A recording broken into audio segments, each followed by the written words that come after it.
What does a contraction feel like? How do I know if I'm in labor? And what does a day of labor look like? Wait, is this normal? Hey, I'm Heidi. My best friends call me Hides. I'm a certified birth doula, host of this podcast, and author of Birth Story, an interactive pregnancy guidebook.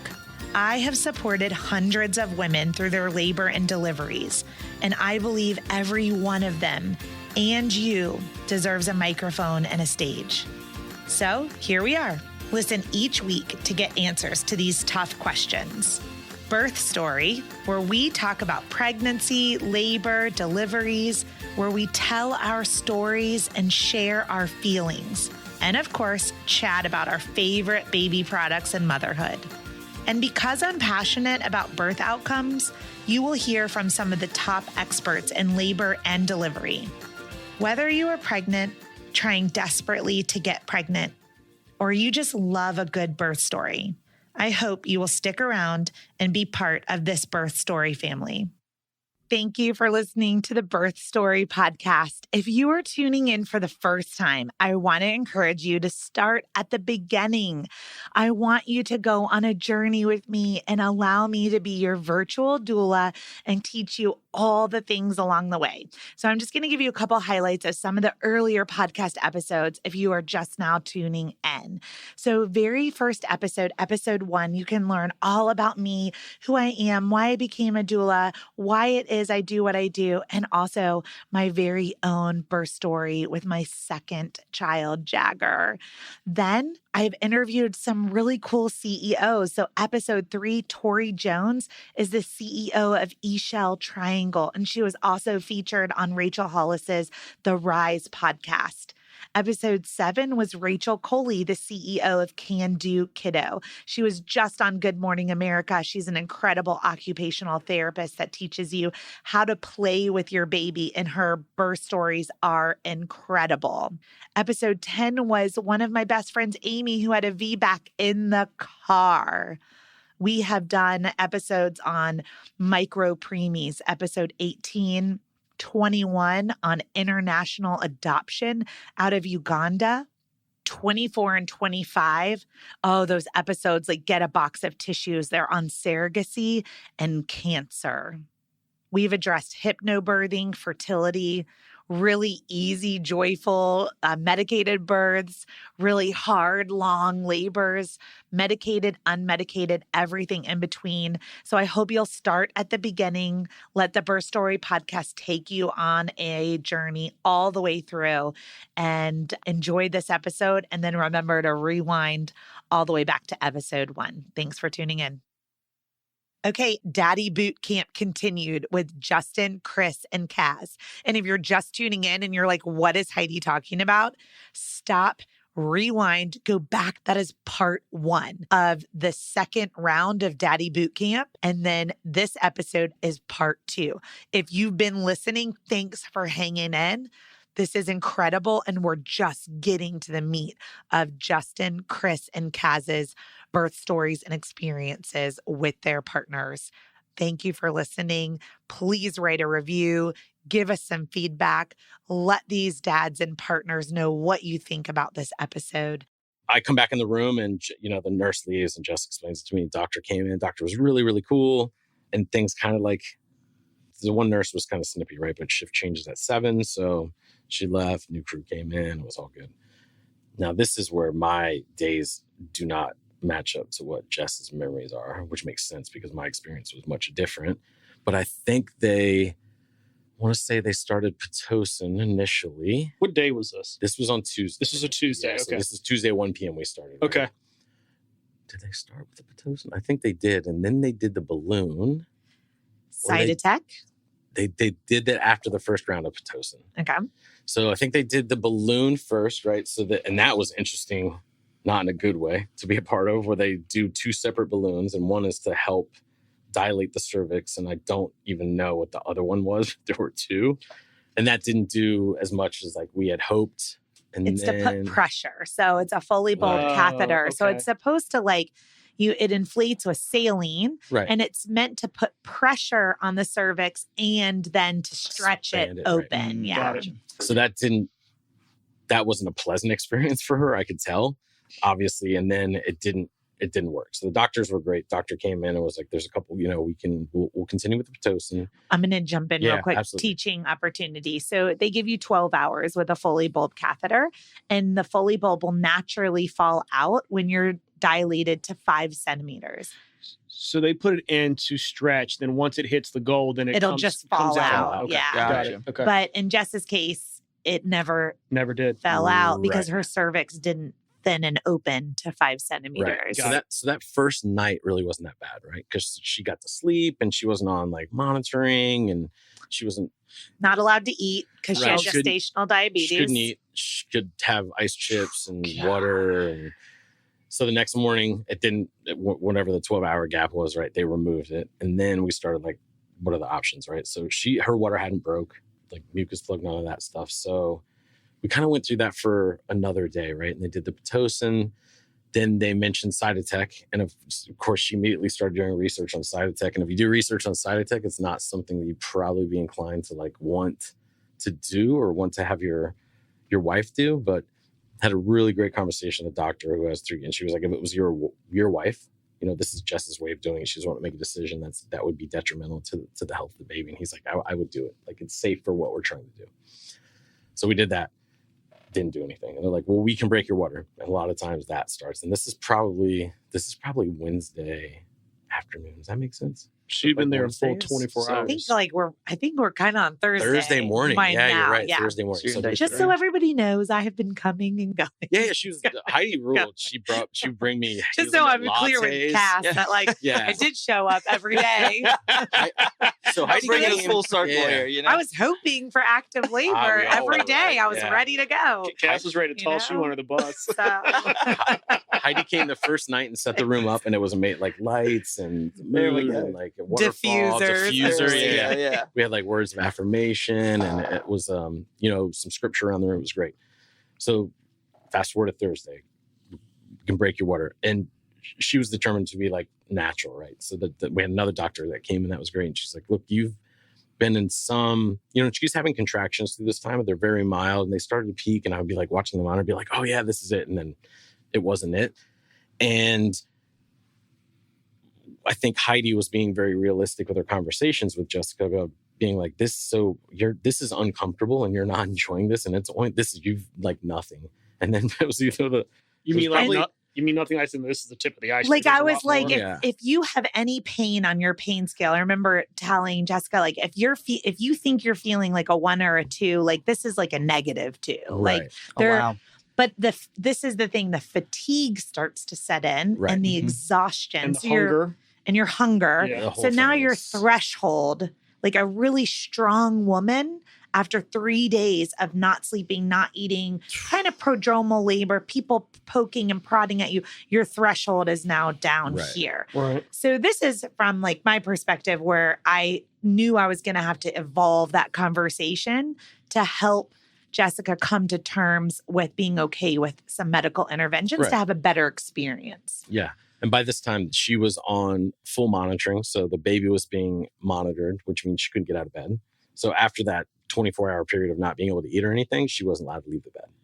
Oh, man. So couldn't go to the Wow. bathroom, couldn't like go to the, she couldn't get in the tub. We couldn't walk around, any of that stuff. So it's not, So are you just using the bathroom in a bedpan at this point? she is a Yeah. catheter. I mean, Catheter. yeah, catheter. Catheter, Right? okay. So, and then it was either across the hall or a door down. Someone must have like swept in and been right in labor, but it sounded like the Bates Hotel. Like she was like, "Can you turn that music up?" And I was like, "Why?" I was playing Zelda on the Switch. I didn't know what was going on. And she's like, "You can't hear that lady screaming?" And I'm like, "No." And I turned down. I was like, "Oh my Lord!" Someone like was there's a literally in baby coming. transition, Yeah. like natural labor transition, Right. like a wall apart, and it was vibrating. Right. Wow, And, were we and it was It I mean, probably was It might have you. been us. it was It was pretty Cass. brutal. So, And then I think it was funny because my memory could be, I don't even know if it's true, but I remember it seemed like a couple minutes, and then they played that damn song. Like there's a Yes. baby being, Yeah. and then Jess was like, we've been here for 3 days. Are you kidding me? Like every time she heard that, I think there was a little bit for both of us to be like, man, like They should make that not play in the inside rooms? the Yeah, like, rooms of what- laboring Oh, that would women. Like be- the Right. hallway is great, Right. but like let's not play that song when laboring women are it's- trying really hard to have it's- their it's a good call. baby. Yeah, it's That's a little, that's a good good call. call. Yeah. a little tricky. And so after that conversation, she was like, I think, and the doctor's like, your uterus is a giant muscle. And Right. it's been in some form of activity for 2 to 3 days now. That's not good because that can lead to hemorrhaging, right? Which can be detrimental. So basically we get to the point where the doctor is willing to do an epidural before they break her water, which we thought was cool. And we decided to go that route, and they did that, and they broke her water. We continued with Pitocin and Cytotec, and we got to, I was super excited because we got to a point where they really were getting closer together and started, increasing in intensity. And then after that would happen, it would just kind of basically like peter back down. And throughout this whole process, Heidi's like in and out. So you're doing the emotional roller coaster even in the hospital Yeah, too. it was wild. Yeah. And she just could not, she couldn't even get out of bed. So we got to a point. And like clinically, this is just her uterus is tired, Right. right? It's been kind of overworked, but didn't really lead to cervical change. Right. And then her uterus is really tired. So no matter, like, I think one of the things that I want people to hear from your story is like, when you're induced early, like no matter what you can throw every drug out there, every medical device out there. Like if your body physiologically is not ready, It doesn't make not- a difference. it's not happening. Yeah. Yeah, no, we definitely absolutely got to that point. And I think Tuesday, Wednesday, it's probably on Friday where they were talking about one more round of Cytotec and another round of Pitocin. And she was basically like, I need some time. I need to get unattached from stuff. I need to walk around. I need to eat. And so the doctors came and they agreed to it. It was great because they were like, you can have something light to eat. And she was like, I want Doritos and a sub. I'm like, that'll work. Like, oh, good. Sounds good to me. After So, like 3.5 days yeah, of it's no like, food. right, have whatever you want. So they agreed to, I think it was, they gave us 4 hours and they were going to let everything kind of try to get Pitocin out of her system and give us 4 hours. So we walked around the hospital, just the 8th floor. That's as far as they would let us go. And I drove down and got us some sandwiches and some chips. And we sat there and we watched, I think it's the first time we put the TV on, watched something on TV. And they came back about 4 hours later and they started the next process. They got approval. So Pitocin, I guess typically they only go up to 20. They got approval because Ethan's heart rate was at 155 the whole time. Oh, wow. He was super strong, Wow. baby, super strong. So we have approval to go up to 30. And Okay. we'll see if that does it, right? Like last ditch Yeah. effort. type So did you have the same doctor for all 4 No. days? So they were rotating over the 24 hours. Yeah, rotating doctor. I So think how many did you see? 4, probably 5? 5 doctors. 5 doctors? And each one of them Were awesome. had a different plan. yeah, though. totally different That was strategy, interesting. right? Like different strategy. Just like the second opinion. It was Yeah. like Yeah. everyone had a different plan for them. that and- adds and- a whole other layer of complexity to It, this it whole was, thing. and we were really fortunate because they all listened to us, and I think they were really amenable to Heidi when those conversations came up. I think we saw over 30 nurses, 27, I think is the number we counted. Wow. And we had Mandy, who is the greatest nurse of all time. She's amazing. Shout out to Mandy. Yeah. Mandy came on again. She requested her next shift to be back with us, and we probably, without her and Heidi, it would have been a totally different experience. So just nominate her for the Daisy Award. I hope she wins it. Oh She my rules. gosh, I love it. Yeah. But let's just throw in like to even further complicate matters. Like there was a moment where Jess was like, I'm feeling kind of blurred vision. Mhm. And it was like her blood sugar was low. Yeah. And then the epidural came out. Yeah. So that was Wow. not good. So Oh, Heidi that this was Friday morning, I'm guessing. I think. It must have been. Yeah. So Jess is like, wow, this is like intense. This is, so I think I'm texting Heidi. I'm like, she's like, does she know how to use the button on it? I'm like, yeah. She's like pushing it. I was like, okay. And then she out of nowhere, like it was like an exorcist moment where she lost her mind on me. Where looking back, it's one of the funniest things that ever happened in my life. As it was going on, it was funny, but I knew I couldn't laugh. I was terrified, like absolutely terrified too. Yeah, she used words I've never heard come out of her mouth. So I knew something was up. We were having a baby or something had happened. And Heidi was like, ask the anesthesiologist to make sure everything's good. And I think right when you got back to the hospital with my hazelnut latte, thank you very much, was when the anesthesiologist had just left, I believe. They had just replaced it Okay. because I had said, if her button is not working, like she Right. needs to get her epidural replaced. Right. So, So- anybody listening, 12 to 15% of epidurals need to be replaced. Yeah. So hers came out. That's why she was in so much pain. Got it. So she had kind of like a linebacker nurse. The one time we saw her overnight, that when she was flipping her, I was like, I just remember kind of waking up and being like, whoa, what's going on over there? So it probably happened. Like, But wait a minute, did you say linebacker nurse? Yeah. You did say linebacker nurse. He kind of flew through that. I want to make sure I heard that properly. That's what I mean. I remember, like, it's dark. I'm asleep. It's like, is that a panther? I don't know what's happening. But the look on Jess's face when they were like, oh, the epidural came out, I was like, okay, I'm leaving the room. Like, I don't know what to do. And then the anesthesiologist is like, well, we can do a spinal or we can replace it. And I'm like, well, spinal doesn't sound good. But you were actually there because I left. So you were back. And Jess actually said, I would prefer Heidi to be here for the epidural. Right. So I went to Earl's and drank beer. To be perfectly honest, I went and got a poke bowl and had some beer. You needed a breather. Right. And you got that breather. And I think you came back re-energized. Yeah, I did for sure. It was great So. because, Heidi kind of like, she basically like engulfed her and prayed over her and just spoke to her because the epidural is no joke from, it's not a pleasant experience. So that was another thing that we went through. And then I think when so the next round of Pitocin and Cytotec, I want to say we got up to a 26 and we had an awesome, probably the best doctor, all the ones we've seen. This was her second shift with us. And we were kind of like bounced, like, what do we do? Is it C-section time? Do we keep, because Jess was like adamant, right? Everything she had kind of wanted to happen hadn't happened yet, but she was still holding out that she could have a vaginal birth. And that was very important to her. And she wasn't going to make a decision because she knows herself well enough where she would never outlive that guilt. So she said, I want to have a C-section. She would have always questioned herself, like, why did I decide to do that? So she had a conversation with the doctor and she was great. And the doctor was like, she said to the doctor, what would you do?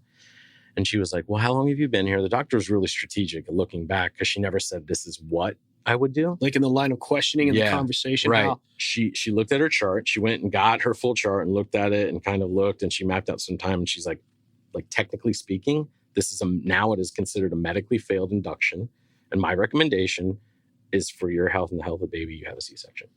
Gotcha. And that's all we needed. Yep. And then it was like, okay, 45 minutes to get your shit together and move to the recovery room. And I was like, whoa, wait a second. Do we have give us a minute. And Jess and I talked about it afterwards because I remember having a conversation with you about you have your OR credentials and did we want you to be in the room? And I was like, yes. And then we never had that conversation with anyone else. And we didn't even realize it until after we had the baby. Because it was like chaos. And I'm running stuff to the car and then like figuring out what do I need to take to recovery. And then I'm in scrubs and like, it was the most surreal thing ever. Yeah. So we went in on Tuesday. I was going to say, I took my role different at that point. Like I came in and you were getting kind of dressed and then I, put on some worship music. Absolutely. And had a good cry with Jess and just this release. I think it was just like this moment of release and praising God the baby was on his way and that this whole ordeal was going to be over. Yeah. It was intense for me too. What was the release? Because you guys knew it was happening. You'd been there for 5 days and this is going to happen in the next 45 minutes. Was that it? I was I think the biggest part of it was like, so people always say like, it's okay to not be okay. Right. Yeah, Which I firmly believe. I think now it's a little bit cliche, but that was the point where it was like, it's not okay. And that's all right. Like we're finally there. We're going to have a son. Right. Somehow this is going to happen. But then to know like, it was the right thing to do. That's what meant the most to her and to me. To be perfectly honest, the thing that meant the most to me, even before the health of my unborn child, was that she was okay. Right. It's like I wanted this to be whatever she wanted it, whatever she needed it to be. And at that point, it worked. That was going to be all right for us. And there was a giant, like calming, serene, like excitement. And like Jess and I remember having like a moment there was a very intense like connection and like, that now it's kind of real. Because up until that point, going from what our journey had been, it wasn't real for me. I mean, it was, but it was always like So had that fear that we were talking It's about. like, right. And it was ruling my heart, which is the word. But the more you try to not let that happen, it's like, geez, it's running everything. Right. But at that point, it was like when I was walking to the car, I felt good for the first time about and good's an understatement. I felt like really, really okay. Yeah. Like it was this is, it might not have been what we wanted to happen. This is absolutely the way it was supposed to go down. And I'm getting ready to have a son in about 45 minutes. Right. I mean, I think that's a lot of people that if they could understand that at first, because I didn't understand it until I heard it the first time. Like one of the nurses said to us when we got there, you're getting ready to meet your son in 45 minutes. Yeah, that's some heavy stuff. And that's when like, it was a big thing for me. I was like, oh, yeah, exactly. We really are. I like that, and I think it's such an easy statement, but I think it's one of the most powerful things you can hear, like in the moment, because it sets the stage. It really does, in my opinion. It was wild. So you went in there in the operating room God, that was. Did you look? Did you peek around the corner? Oh, you haven't heard this part. Yeah, I have to be very strategic in how I tell this. I have my drinking with buddies version, and then. Well, we're drinking with buddies. Let's stay with that version. So Heidi did an amazing job of preparing Jessica for the C-section, and by me listening, I felt like I was prepared. I was not prepared at all. And at this point, I would say I thought I was going with you. Yeah, and I think I thought that you were too, and I didn't realize you weren't until it was done. So we were in recovery, and that's all on me. That's absolutely on me. But what do you mean by that? Like you weren't. Like the sight of it, yes, her pain. Like what do you mean? All of it. So they take me into the recovery area where we'll be after the surgery, and then it's like 10 or 15 minutes later when she's like the anesthesiologists are good, where they're actually getting ready to like start the procedure. Then they bring me in. So kind of I'm sitting up there with. So you're not in there for the prep. No, none of the prep work. Right, they're like ready to go. So I come in and I sit up there, and she's shaking uncontrollably, right? And that's a byproduct of the anesthesia and the medications they have her on. And that's an uncomfortable sight to see your wife, even though it's not painful. It's an odd thing to see, right? So I'm trying to comfort her, and I'm sure I did something dumb, try to be funny or have a dumb conversation that was probably out of place. I don't really recall what it was. All I remember is the two anesthesiologists were talking about their favorite vegan restaurant in LA. And it's the other dude's talking about the Cubs, which I thought was interesting, but kind of strange. I'm going to say it was inappropriate. Right. I thought it was a little bit odd. Like this is a bigger moment for us. So maybe no conversation. All right, ding dongs. It was odd. About your restaurant in LA. Why don't you keep quiet for 5 minutes? It was interesting. Which kind of goes back to the habitual thing that you were referring to earlier in the podcast. Yeah, we are creatures of habit. So Mandy was in the OR. So our awesome nurse, she was like the drill sergeant, right? Like an Army guy. So she was like a DI in there, like running stuff. She put on worship music, which was great because she had heard you put it on for Jess. So she had it on in there. And there's a point in time where it's very apparent that things are happening on the other side of that sheet. Like I thought I smelled burning flesh at one time, which I probably didn't, but there's a lot of jostling. Oh, you did? Okay. Oh, yeah, you 100%. Yeah, you did. Okay, good. Wow. So stuff going on. And then they announce it. They're like, we have a birth, right? And there's like hoops and hollers and everyone's excited and everything. And the anesthesiologist says, do you want to see your son? And I'm like, well, of course I want to see my son. He says, stand up. I don't do well with things that I'm not prepared to see. Okay. So I stood up, and that was a terrible idea. So I remember them holding my son and then watching. So we did as much of a delayed clamping as you can do in the C-section, right? So I'm seeing the stuff kind of like, blood and everything go through, which was interesting. But then my eyes like dipped down a little bit, and that was not interesting. So I was there was a moment where I was 100% sure my wife was dead. And then I was pissed. I was like, why did they murder my wife? Because everything. There's a whole lot of stuff going on that I don't need to know about.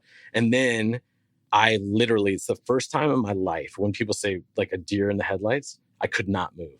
Where Jess was like, are you all right? But she's like, why? What's going on? Just frozen. Could not divert my eyes. Really? Yeah. And like at all of it. Like just the scene. Yeah, I'm still standing up, and I just, it was wild because it's amazing, right? What they can do, but when you're not, I was not prepared for that. I don't know what I thought I was going to see. It's dumb on my part for sure. Wow. And then I kind of snapped out of it, like look around the room, but then they're like counting like all the sponges and the gauze to make sure nothing's left in after the surgery. And thank God there was one. They had a couple of NICU nurses in there because of some of the at-risk stuff. And they were taking like over under on how big he was. Like, is he above 10? Is he going to be like 9? Whatever it was. And they like really did a good job of like, hey, come over here. And so that's kind of when I was able to just bypass that and come back to reality a little bit. Yeah. And I had a son, and he was a big boy. He's not a little over 9 pounds. And I got to take him back on the other side of the sheet. But it was weird. I had a experience where when I got to hold him, and I went back to where Jess was, and I stayed there for a couple minutes, and then I went back. But in that moment, I felt really bad because I didn't feel anything. I expected this moment to be like, wow, I'm a father, and this is my son, and this is my boy, and all this stuff. And there was nothing at all. I mean, literally, like, kind of like, am I holding this right? It was a very surreal experience. But when I got back to the recovery, I bawled like a baby. Yeah. I mean, I lost my mind. That makes total sense to me. There was sensory overload. Like trauma, like in shock, like literal shock. Yeah. And I felt. And you're worried about your weight still. Like, how do you even focus on the, Yeah. And it was really interesting because I think the next day we're sitting in the hospital, and we had a really candid, because I would never share that with Jessica. Like, I would never share that with Jess. And she allowed to listen to this podcast? Yeah. But she looked over at me, and she's like, when you brought him to me, she's like, I really didn't feel what I expected to feel. And she's like, and I felt so like, guilty. We probably don't have a word to describe it. Like, there's a little bit of like guiltiness, I guess.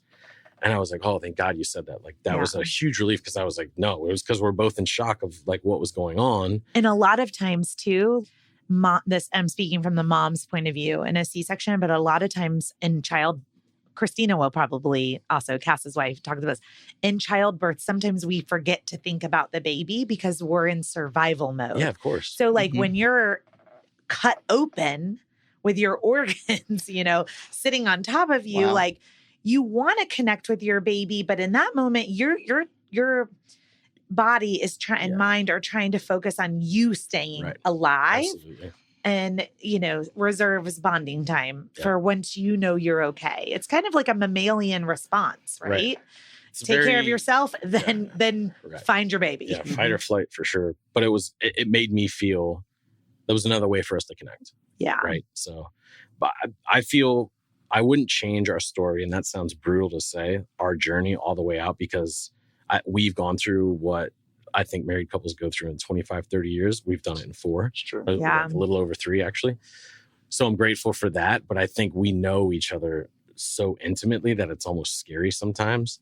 But when she acknowledged that feeling, and I could be open and acknowledge that feeling, that was like the last hurdle I think I felt personally, with the fear and the doubt. And that was a huge moment for me. That's awesome. And it's been, he's perfect. Our story was perfect. It's exactly how it was supposed to be for us.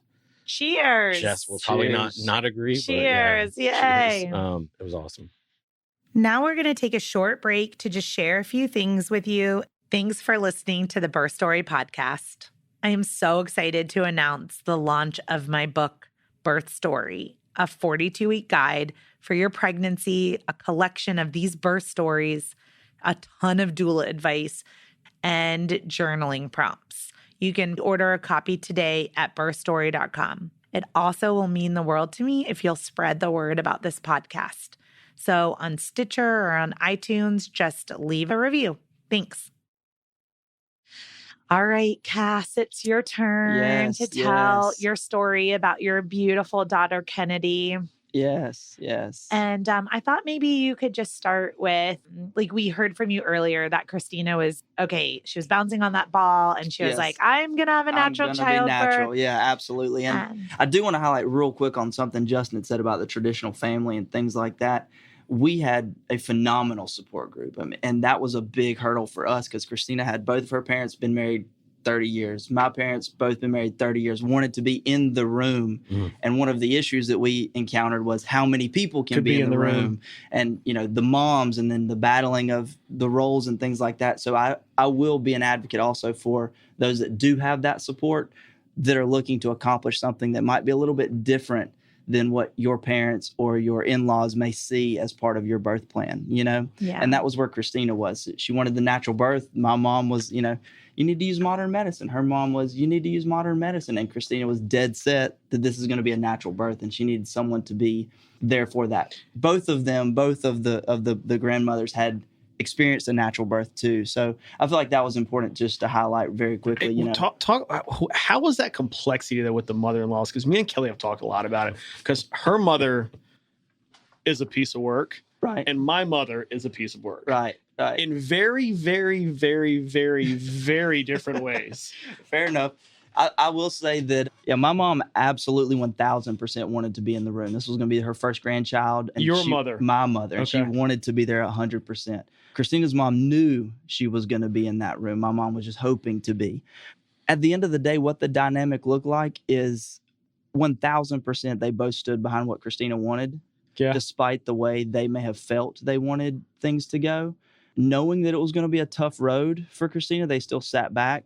They were in the room during the whole time, and we'll kind of talk about that in the birth story. They sat on the couch quietly, which is difficult for both of them to do, and let Christina. That's kind of what I meant by my earlier statement. Yeah. They sat there quietly and really fulfilled the exact role that Christina wanted, and they honored her wishes, which is. We couldn't ask for a better scenario with the mothers. All the paranoia had worked out great anyways. Absolutely. That's Absolutely. Because that was definitely a big concern, because they wanted to be there, hands-on, doing it, helping their daughter and daughter-in-law do this thing that they've done multiple times. So, yeah. That's absolutely. awesome. So how did you know, how did she know she was in labor? So, let's see. That night around 8 p.m., on July 3rd, she said she wanted 5 guys. So she Grubhubbed some 5 guys. She crushed it.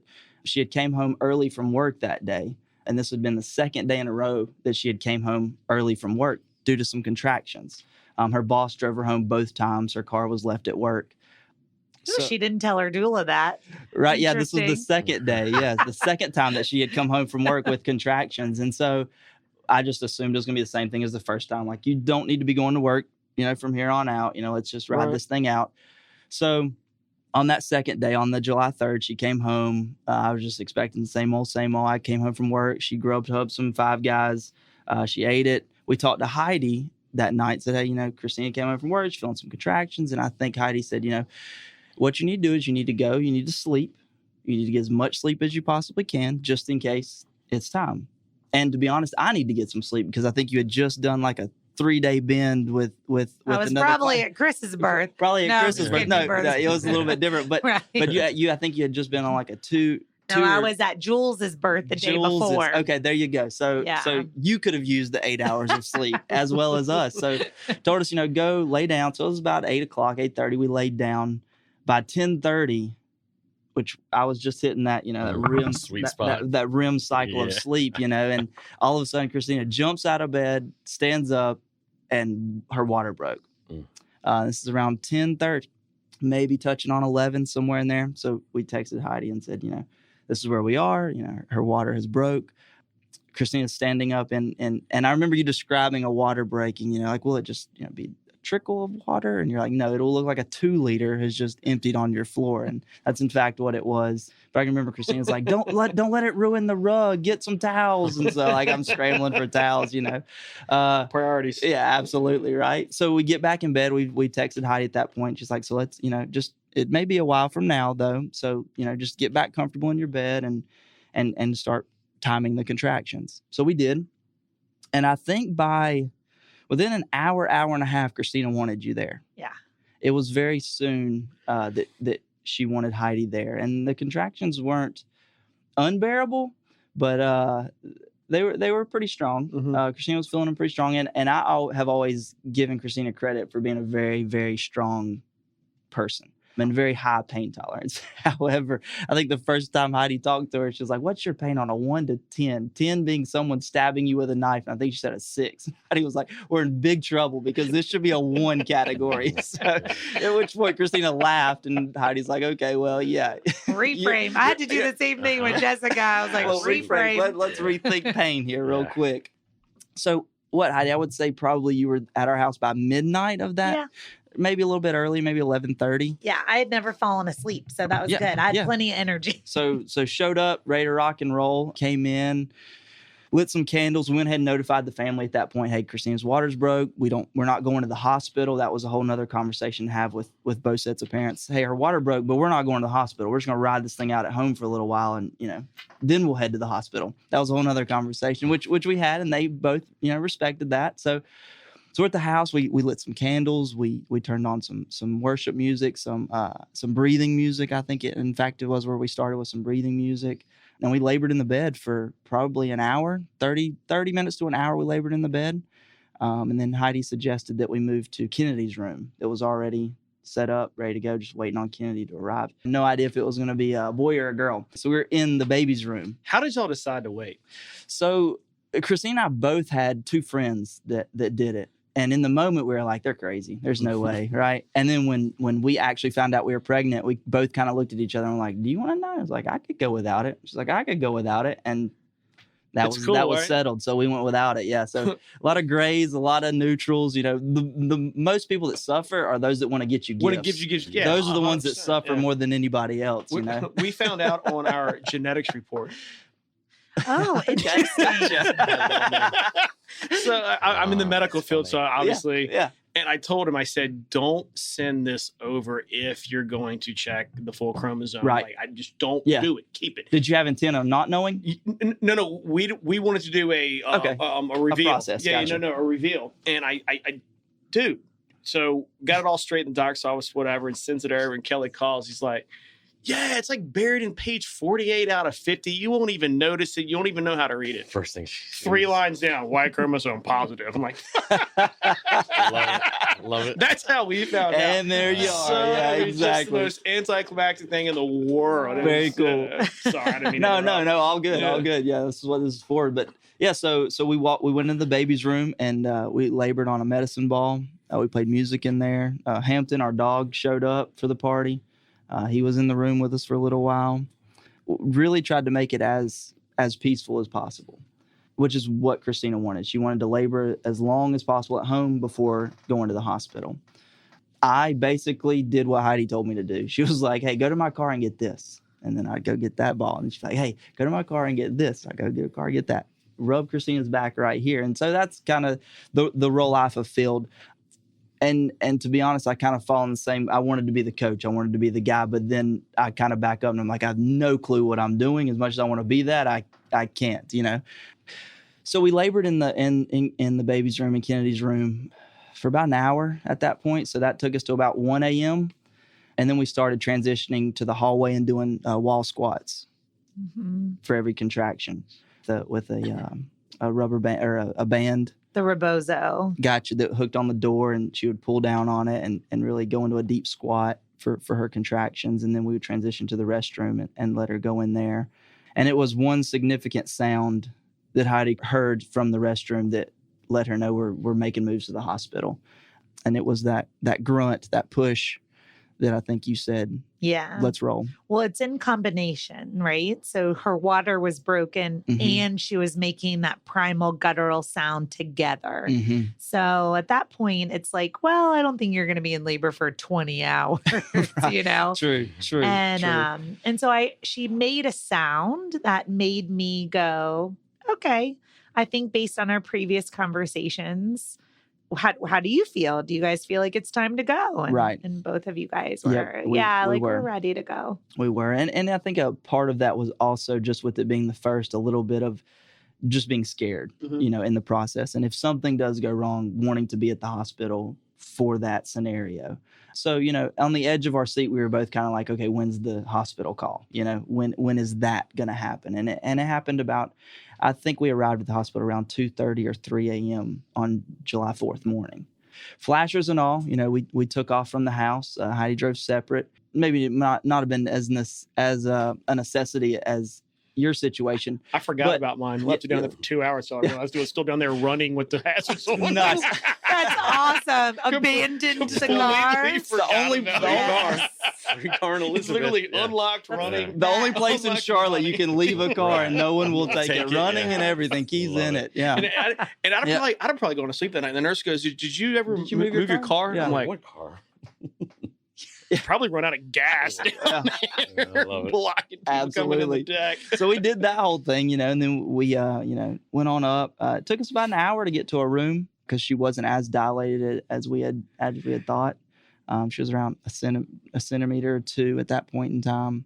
So about a 45 to an hour, we were in that triage room, which is fairly difficult. The nurses did the best they could because I was the only one allowed back. So Heidi kind of had to just stand out there and listen to Christina, yell through every contraction, which was, I'm sure, as difficult for her as it was for me to hear them and not know what to do. Right. I kind of just instinctively went back to some of the things that you had done with Christina at the house, and we just maneuvered that as best we could. We had the nurses turn the fluorescent lights off, which was great. So they were definitely ready to accommodate and do what they needed to do. So he moved us to a room. Once in the room, we decked it out with lights and music and the whole 9 yards and words of affirmation on the wall and all that good stuff. Christina labored in the bathtub, which was her favorite place to be, was the bathtub. They call it the aquadural. The aquadural? Nice. Aquadural. She did enjoy that. That was like her spot. I will say, too, though, that, we're going to get to this part, but like Christina was much further along in her labor than 1 centimeter dilated. So sometimes what happens is the cervix, all those early contractions, the cervix is getting thin and then it just kind of bursts open. We were in a good position. You were in the baby was low. The baby was really low, Kennedy but we were low. Yeah. And so but all of the information that we got, that the baby was low, the cervix was like paper thin, and the way that Christina was, emoting her labor let me know, like, this isn't going to be a long day. It wasn't. Yeah. So once in the room, Christina really labored. And I should mention again that my mom was in there. Her mom was in there, and also her sister, which is one of her best friends, was in the room as well. So we definitely kind of broke the number of people in the room code, but our head nurse was phenomenal. And when she found out Christina wanted to go the natural route, she was an advocate for that as well. So I really felt like we had a lot of people on our team that were advocating for us, including Heidi.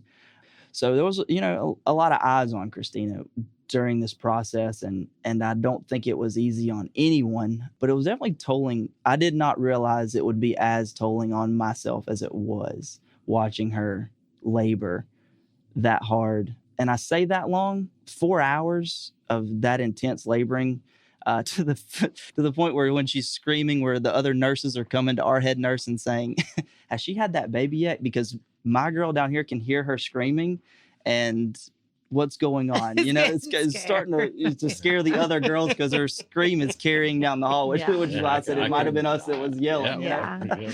But so some women are quiet breathers. I don't know how did Kelly do it, but some women are quiet and some are very primal, guttural, loud. You don't know until the moment. Right. We heard on the phone in our house. Yeah. At the hospital, the 2 in the bathroom and then the 4 on the bed before we had Grace in, was primal is the best word I have found to be able to describe it. Yeah. Okay. And hearing that level of just pain and anguish and knowing that this was what she wanted, but also wanting my husband instincts to kick in to protect, when she went into transition on the bed and, she's kind of rolling around, she was sweating, she was nauseated.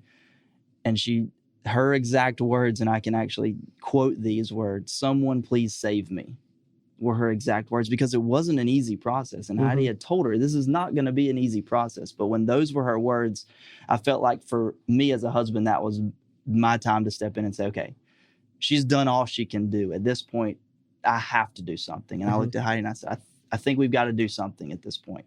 She's worked her tail off.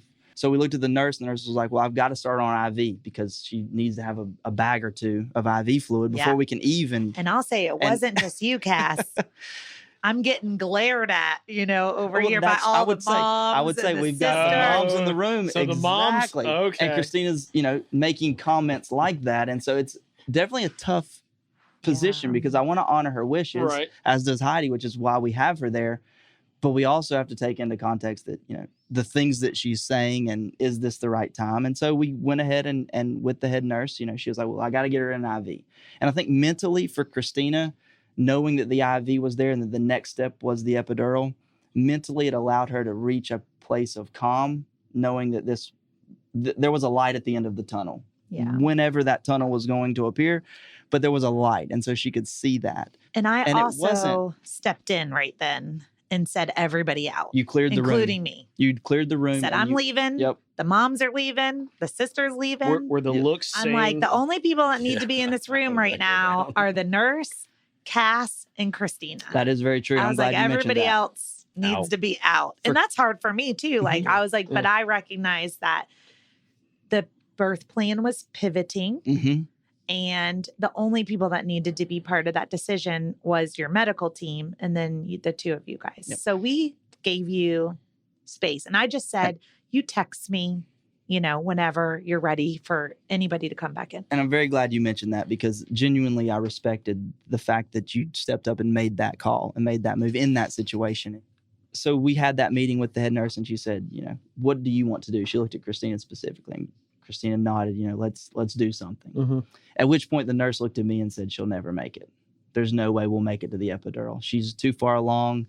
The contractions are too close. Oh, no way. This baby's going to show up. No way. There's no doubt. So you made the decision to have the epidural. So the decision was made that we were going to have the epidural if and when the time was appropriate. But she had to get through a bag and a half of an IV because we didn't use any IV at that point. So they went ahead and got the IV in, which ended up being a great scenario for the way things ended up, which we'll get to that. But at that point, Heidi came back in. We invited Heidi back in, and Heidi looked at the nurse and said, her grunts and where we are, she's pushing. I can hear it in her soul. She's pushing right now.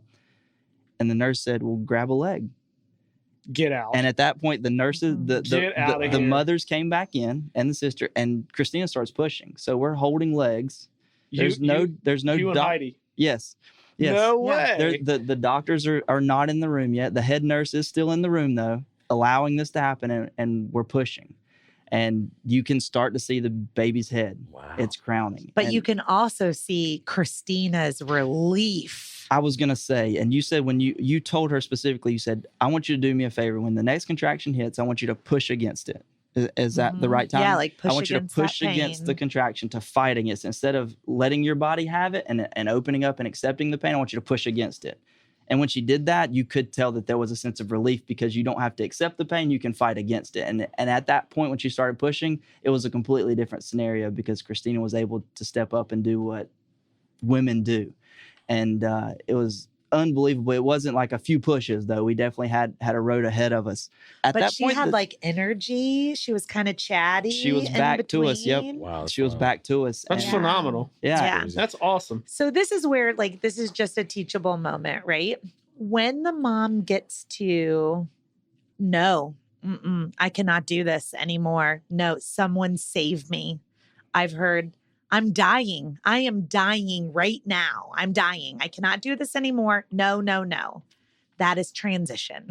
That is the definition of transition. And it's like, you can't even describe it, but hearing you tell your story, Cass, I've been a doula for 15 years and I'm still learning. Every birth, I'm still learning. And this reminds me that I need to do a much better job preparing dads for transition when moms want to have a natural childbirth, because maybe I didn't do a good enough job preparing you for that level of watching your wife suffer for a little bit of time, because labor's painful. And then transition can be, if it goes on for a long period of time, like closer to 4 hours instead of 2 hours, right? Right. Your pain and will transition with it to suffering. And I think Christina was definitely there. We could see that she was, I would agree, suffering, you know? But what do you mean by that? Like, teach dads on the transition. I guess if I could go back in time, I would have like spent at least some time alone with Cass saying, this is what you would be normal. This is what we're going to expect, right? Like, I think that I shared with you guys as a couple, like, this is going to be really difficult, you know, but maybe pulling you aside and saying, like, maybe even like explaining like what that primal guttural, like what that, you know, and I think too, like, I think at this point too, like, if I remember correctly, like the moms and the sister were like kind of freaking out too. Like, they were not. Absolutely. I think at the end of the day, they were hearing Christina. Like, I'm over here going, like, this is normal. You know, I'm like, another day. Me and the nurse are like, yeah, this is normal. Absolutely. You know, Absolutely. I think this is what you want. You know, I mean, not really. I don't think she wanted to experience suffering. Right. But it was part of the pregnancy plan for sure. But no one, I don't think anyone can prepare you for exactly what that's going to be like. And I do, you know, partially agree with you could have taken me aside and said, this is going to be bad, or these are things you might say, but I still think even in the moment, you can't be prepared for it because it's your job. Completely different. Right. It's your job or your role to protect your wife. Right. And you can't, I also feel like you're not going to coach somebody out of that role because that's like you stood there and said your vows and fell in love and committed that I will protect you. Right. You know? Yeah, no, you're and right. so I feel like that's kind of where I was like, made that call. I'm going to leave the room so that Cass can step up right now as her protector, you know? Yeah. So. But that's one thing we haven't talked about today at all. I thought we were going to talk about a lot. And I think it's what you're getting at is instincts. Yeah. Because I have been absolutely amazed at the natural instincts that I've seen out of my wife. Oh, man. Yeah. And even myself that I had no idea was in her and me. It's like such a beautiful thing watching Kelly. Like, she didn't learn that. Right. She's just got it. Exactly. And it's a level of raw talent that I have seen in my wife that it literally makes my jaw drop. And I think it's one of the crazy, I figured we'd talk about it a lot today. We haven't at all. It's probably a whole another hour we could go on about it. But just what you're saying, you can't be prepared. These are instincts. Yeah. And that's what's going to take us home, basically. No, you're exactly right. Sorry, I didn't mean to interrupt you. No, absolutely not. The thought hit me. I was like, we haven't talked about this at all today. Yeah. No, I'm going to bring you guys back. Yeah. We'll go into a whole another hour. Yeah. Do you all agree with that, though? Absolutely. The instinct? I think it's staggering. It's unbelievable. Especially, I mean, your story is very different from mine, but what you see every like day, something new, and how you tackle it and how things just happen. It's mind blowing. The first time I comforted him when he cried, I was like bouncing him. And then I was rocking him. You don't even realize. And I was like, doing it, right? Nobody taught me how to do that. Like, where did this crap come from? You know, and it's just, and then I find myself legit watching Kelly. Yeah. Like, look at her go. Like, she was born for this. Yeah, admiring. Admiration it doesn't even begin to be the right word to use for it. I agree. 100%. And I think part of that is watching them in the birthing process. I mean, that's when we first, as men, start to see that. Go, oh my goodness. Holy crap, my wife is a rock star. Right. You know? Right. But long story short, we so we're all holding legs there. Doctor finally does come in. She pushes a few more times, and we end up having Kennedy there. So you basically like delivered your own child. Essentially, I had a leg. I was right there in the action watching. That's pretty awesome. That is awesome. Watching the head come, and it would come out, and it would go back in, and it was. I think that would be my story if I were you. I delivered my own kid. Don't worry about it. Yeah, no one else was there. So we did the delayed clamping, the whole thing. Cutting the umbilical cord, which no one tells you that it's actually fairly tough to cut. It is. It's not. I've cut plenty of cords, but I don't think you really got to get in there. You got to put some strength absolutely into it. Yeah, 100%. I mean, you can't be coming in there soft. You really got to go at it. And so no one tells you that. So if there's any guys listening, you make sure you go at it. But you're cutting through arteries and veins, which makes sense. Logically, absolutely makes sense. So at that point, they take Kennedy away. The doctors are in there. We've transitioned to a new doctor at this point, who was great as well. Oh yeah, but she literally delivered at shift change. Wow. She showed up, 10 minutes before her shift. Probably trying to drink her coffee, and within 5 minutes, she was in our room. No way. And Kennedy's head was there, and she wasn't as aware of what we were doing as far as it being a natural birth and that whole, but she caught up very quickly. So they get Kennedy, they get her wrapped up, they give her to me. I'm in the corner with her, and at that point I've announced to Christina that we have Kennedy at this point. The names were Kennedy or Calhoun. So that's by when I got to Kennedy, you were telling her. I was telling Christina, I was like, "Hey, Kennedy's here," and I said it's Kennedy or something to that effect, right. And Christina knew that it was a girl at that point. No way! How cool is that? Yeah, so it's fan, and like I said, all the moms were in the room. Sister was in the room. Heidi was there with us. Did y'all practice that? Were you like, is that? No, we had. I'm going to call out so you know, or like, how did that work? Christina had said to the head nurse she wanted me to tell her if it was a boy or a girl. She wanted you to tell her exactly. Okay, me saying it's Kennedy, it was just kind of how it happened. Natural. I literally saw her. I'm not gonna lie. I looked for about 5 seconds to see if I could see a a thing, right? Make sure I didn't miss anything. And then I turned around and said, Christina, it's Kennedy.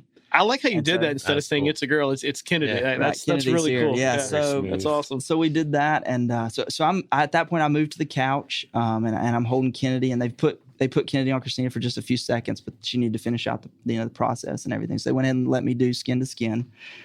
This is kind of where the story kind of transitions. Because we're waiting for the rest of the process to unfold, the placenta to drop naturally and go from there. And it doesn't. The umbilical cord actually breaks, which leaves the placenta inside of Christina. So at that point, there's a lot of questions. There's a lot of scratching heads, kind of like, okay, what's the next move? Christina's not on an epidural, so all this pain we just endured, where are we? Luckily, she'd been on IV, so... I should also mention that while we're waiting on the placenta to drop, they actually put a few stitches in because so put a few stitches in. Well, when the umbilical cord breaks, in before the placenta, before there was. Yes. So you want me to jump in? Please, because I know that a few had been put in at that point, but so the placenta usually delivers within like 5 to 30 minutes. Right. It can take up to like an hour. Right. But if it's not releasing right away, like their doctors are like, well, I might as well get like step 2, like so they can go ahead and stitch while they're waiting because the placenta is really soft and soft and mushy when it comes out. So you can stitch and then deliver the placenta. So that just seems logically not right to me. Yeah. Okay. But and I also think that part of that was Christina's body's in that fight or flight mode. It's in that adrenaline rush mode. Mm-hmm. She's just delivered a baby, so a lot of that pain feeling is numb, if you will, if I could speak for her, but so they put a few stitches in and we're waiting on the placenta and the umbilical cord breaks off and the doctor's just holding just the umbilical cord with no placenta at the other end, which draws a few red flags. And so I remember the doctor looking at Christina and she says, we have 2 options. I can go in and get it or we can go to the OR. That's our 2 options. And Christina had been bound and determined to not, do any medical intervention. Hindsight being 2020, we had this conversation yesterday. Christina says, if I knew what I was about to go through in those 2 hours, I would have went to the OR because that was going to be under general anesthesia. Right. So she would not have been aware of any of the process that was about to unfold. You mean in the OR? In the OR, she would have been under general anesthesia and would have had no idea what the process was going to be. So at that point, she elected, just let's do this. Let's get it over with and done. So I'm on the couch with Kennedy doing our skin to skin. They ask everyone to leave the room. I think including, you were in there with us? Mm-hmm. So Heidi remained, but they did ask the parents to leave. And at that point, they ended up basically digging elbow deep, if you will, for the next 2 hours, in which I watched Christina come unfolded out of the bed, screaming like I had not even heard in the contractions. Like this is just next level pain while I'm holding Kennedy. Every time Christina screams, Kennedy cries. So it was and completely helpless in that scenario as well. And so that was definitely not a part of the process that obviously is not planned, but it's also nothing that you can plan, that you can expect to handle any certain way because you're just frozen. I mean, how rare is that, Heidi? Rare? It's very rare. It's why we ask the OBs not to tug or pull on the placenta for delivery. You mean pulling the umbilical cord? I mean, sorry, Does to it pull on the retract? Is it umbilical like a cord. retraction? Is that what happens? Just snaps off. Yeah. So it's very, very rare. Snaps off where it's connected to the placenta. Yeah. Oh. This obstetrician could not have been more like sweet and mortified. Like she was, I mean, you could see on her face how rare I don't think it had ever happened to her before. Really? I've certainly never seen an entrapped placenta ever before. There was the one time I heard the doctor and the head nurse say, this is the one time I would contemplate giving a postpartum epidural. Wow. Right. Because of what we're about to experience. Did they say that out loud to Christine? They did say that out loud before they started digging or in the beginning of the digging process. And I say digging because it's truly... I find that interesting you're using the word digging. Because when you're sitting on the couch and you have a direct line at your wife, so you're on the couch, no the bed and the sink behind it like they all are, right? Right, yeah, right. Okay. So I'm sitting on the couch and the bed's directly in front of me. Right. I'm holding Kennedy. Right. So I can see Christina's legs are still in the stirrups. And the doctor, I watch her hand go from finger to elbow and then come out with pieces of stuff and put it on a silver table. And sorry for the graphic details, but that's truly what I was watching. And it for 2 hours. For 2 hours, and it felt like it literally felt like a hostile movie torture scene because it was that graphic and that painful to watch. And let alone you're not watching a stranger go through this; you're watching your wife go through this process. Yeah, and it's a process that she 100% wanted because she wanted to go natural, and then this happened. And so it was very, very, I can't even describe how difficult it was. It's still to the day, like I said, we were talking about it yesterday, where, you want to have that bonding time with your child. It's the first 2 hours that they're in the world, but you're also so concerned about your wife. And then instead of my wife bonding with Kennedy, it's more of her still in survival mode. And at this point, again, I mentioned the stitches that went in earlier. They've now ripped out because you have to go in. Yeah. And so it was really, it went from definitely a joyous occasion to something very, very dark. That's dark. A level of trauma that people that are alive haven't experienced, right? Like people, there's... It's an interesting way to look at it. People that are alive have never experienced it. To go through that type of trauma, usually human beings don't exist after something that intense. Like horrific car crash victims aren't conscious to go through that. Not a lot of after going through a birth, right? Things like that's intense. And I think that's one thing that you and I talked about is, does Christina recollect that, or did she black out? And I don't think she recollects the level of pain because it's just the amount of pain that you can't recount again. Because can't quantify anything. Exactly. Like it's not like, I remember hitting my hand with a hammer. No, I mean, labor didn't even touch it. Right. It was next level, and no one was prepared for it. Did she go into shock for those 2 hours? Definitely. 1,000%. She had to. Usually, if it's that, okay. When you looked at her eyes, where it kind of looked like she was drugged, right? Like she just kind of looked like drugged, and definitely with the shakes, it was. She was definitely in physical shock, right? Emotionally, I don't think she was. I feel like from my perspective, it appeared to me that she was kind of outside of her body, like that. Well, emotionally, she may not have had anything left. Absolutely. Wild. Yeah, I mean, I've never seen anything like that. It was definitely, it's not my wife, God, this is where I'm going to get choked up. I'm sorry. I can't even imagine it being someone that I love. I mean, not that I don't love Christina. I grow to love her through this experience. But I mean, it was very difficult to witness someone just be tortured. And one thing that I just feel like, it's like I have trouble letting go from your birth story is that it was shift change and we asked for morphine over and over and over again. Yeah. And somehow the morphine just kept not arriving. It got put in the wrong and it's IV, and then it. didn't get delivered. And it's like, just give her a shot of morphine. Like, somebody do something. Yeah. So have you lost your patience at this point with the morphine thing? To be honest, at this point in time, I'm praying to God and I'm just saying, why?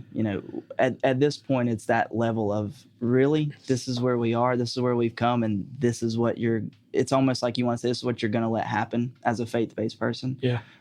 And there's nothing I can do. So losing my patience or losing my cool or getting loud is not going to solve the situation, because my wife's in traumatic pain and I just need to let the experts do what they're supposed to do.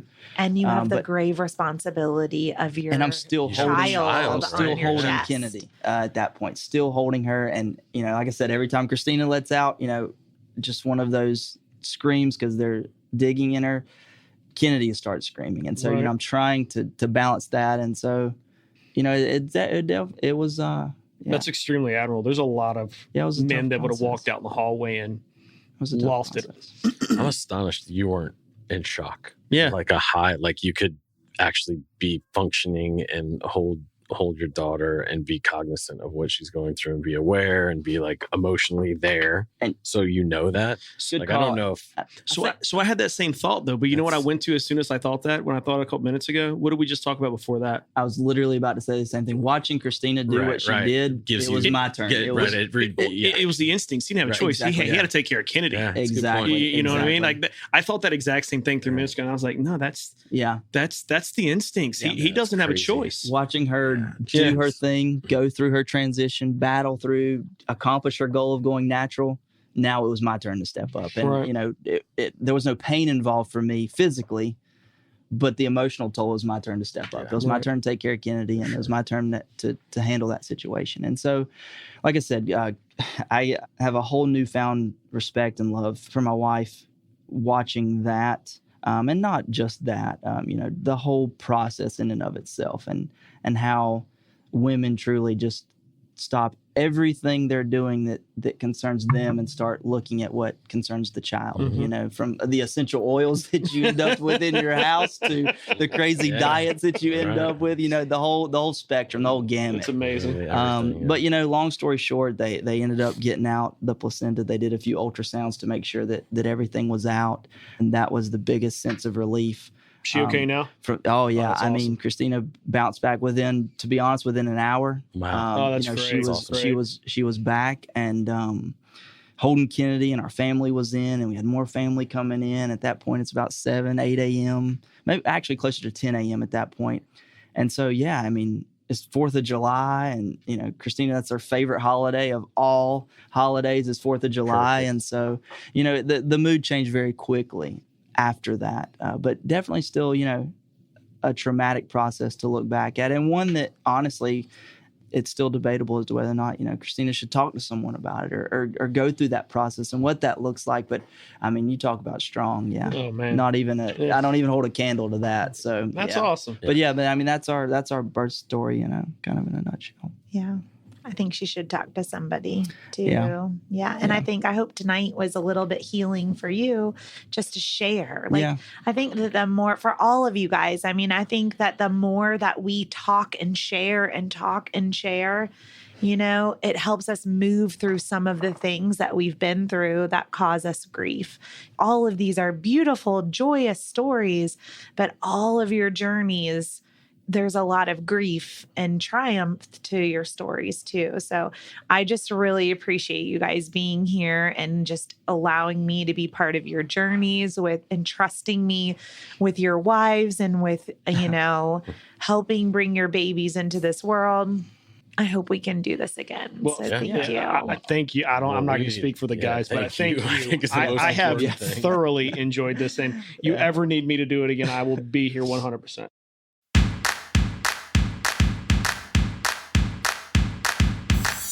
Thank you for listening to Birth Story. My goal is you will walk away from each episode with a clear picture of how labor and delivery might go, and that you will feel empowered by the end of your pregnancy to speak up, plan and prepare for the birth you want, no matter what that looks like.